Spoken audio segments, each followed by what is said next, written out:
Well, hello there, Peach here. And some people know that I am a private pilot.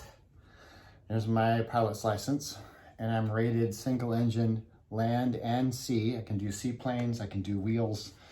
And the reason I got my pilot's license was primarily as a brain training exercise back in 2008, because every year I take on a really big project, big brain project, and pick something that's really hard to learn and do that each year. And that was my project for 2008. So as a pilot, I was listening to a NEWSY story, which is Amazon's fake news. So there's this story about this American airline pilot who got into the cockpit and he was planning on wearing his mask, and his co-pilot refused to wear his mask. So the captain said, "I'm not comfortable flying then." And so he was taken off the plane and replaced with another captain, and he was not paid for that flight. So technically docked pay for refusing to take the flight because his co-pilot wasn't wearing a mask. My first just reflex response was to say, oh, good for the co-pilot for being a libertarian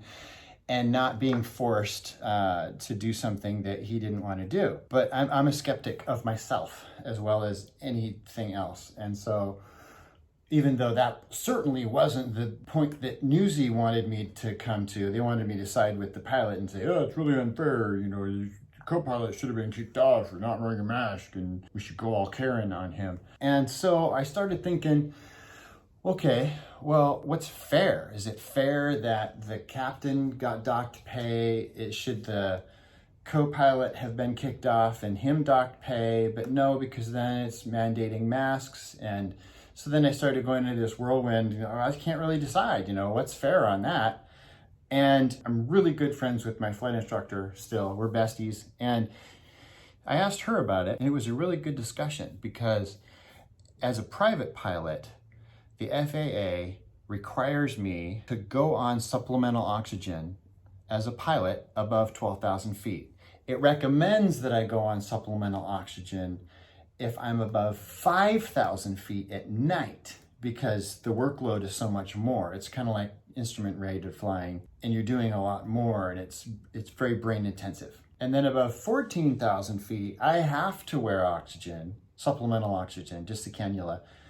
And then I also have to recommend that my passengers put on oxygen at 15,000 feet. And some aviation lawyers say that the pilot should require the passengers to put on oxygen at 15,000 feet. So while this thing about oxygen at certain altitudes, well, it's because of partial pressure. Air is always 21% oxygen, but at higher altitudes, it's lower pressure, and so you're not absorbing as much in your lungs. And so I started thinking, well, gosh, if like my flight instructor reminded me that if oxygen is recommended at 5,000 feet for brain reasons, and most airlines pressurize to 7,000 or 8,000 feet, and if the private pilots are being recommended to put on oxygen at 5,000 at night when the brain workload is really high, that means 5,000 feet has an effect on your brain. So in an emergency situation, like the worst case scenarios are takeoff and landing, where you have to make really quick decisions right now to save 300 people's life if you're a commercial pilot, you got to be on your game. And it's proven that wearing masks does increase carbon dioxide concentration and does lower oxygen intake. So you're already at 7,000 or 8,000 pressurized in the plane, and you've got a mask on. Gotta be honest with you, I'm not actually comfortable anymore with that. I don't want either of my pilots to be wearing a mask now. I want my pilots to be on their game.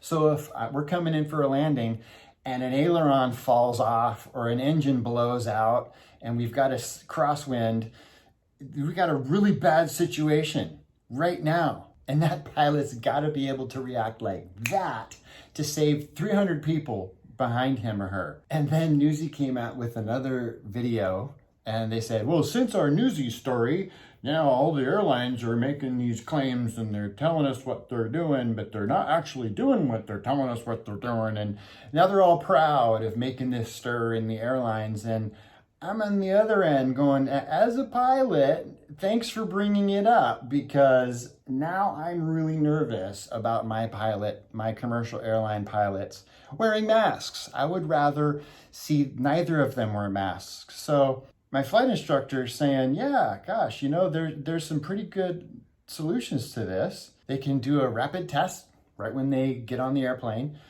If the NFL can get rapid tests before a game, pilots would be able to get rapid tests before flights, and then they both test negative and neither has to wear a mask. The other solution might be pilots need to be on oxygen as soon as they take their mask off.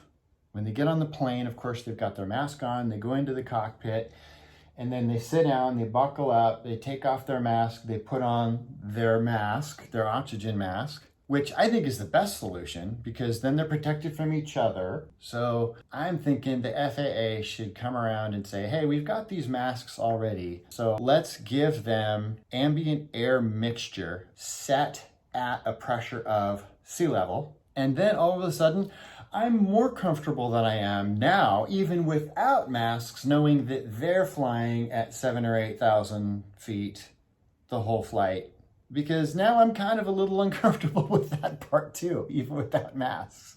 But you stick masks on a pilot that's flying in partial pressure, and that kind of freaks me out. I would think the airlines would have way more liability with that issue than if one of the pilots isn't wearing a mask. And then a third solution could be one of the pilots has to wear a mask and he is the secondary pilot, and they switch the captain co-pilot roles.